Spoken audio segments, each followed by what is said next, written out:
നമ്മൾ ഒരാളെ ഒരുപാട് മിസ് ചെയ്യുമ്പോൾ, അല്ലെങ്കിൽ അവരൊന്ന് മെസ്സേജ് അയച്ചിരുന്നെങ്കിൽ എന്ന് കരുതി എപ്പോഴും അവരെക്കുറിച്ച് തന്നെ ചിന്തിച്ചുകൊണ്ടിരിക്കുമ്പോൾ സത്യത്തിൽ നമ്മൾ ചെയ്യുന്നത് എന്താണെന്നറിയാവോ? നമ്മുടെ എനർജി അവരിലേക്ക് പ്രൊജക്റ്റ് ചെയ്യുകയാണ്. പലപ്പോഴും ഈ എനർജി ഒരു കൺട്രോളിങ് സ്വഭാവമുള്ളതാണ്. നമ്മൾ എത്രത്തോളം അവരെക്കുറിച്ച് ആകുലപ്പെടുന്നുവോ അത്രത്തോളം ആ എനർജി അവരെ നമ്മളിൽ നിന്നും അകറ്റിക്കൊണ്ടിരിക്കും. എന്നാൽ എപ്പോഴാണോ നിങ്ങൾ ആ ചിന്ത വിടുന്നത്, അതായത് അവർ വന്നെങ്കിൽ വരട്ടെ എന്ന് കരുതി നിങ്ങളുടെ ശ്രദ്ധ സ്വന്തം കാര്യങ്ങളിലേക്കോ കുടുംബത്തിലേക്കോ മാറ്റുന്നത്, അപ്പോൾ ആ എനർജി ബന്ധം മുറിയുന്നു. കൃത്യം ആ സമയത്തായിരിക്കും അപ്പുറത്ത് നിന്നൊരു കോൾ വരുന്നത്.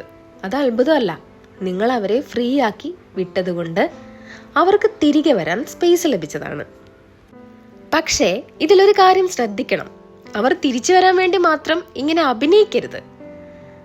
പകരം ദൈവത്തിലേക്കോ പ്രപഞ്ചത്തിലേക്കോ വിശ്വസിച്ച് സ്വന്തം സന്തോഷത്തിൽ ശ്രദ്ധിക്കാം. എല്ലാം താനേ വരും.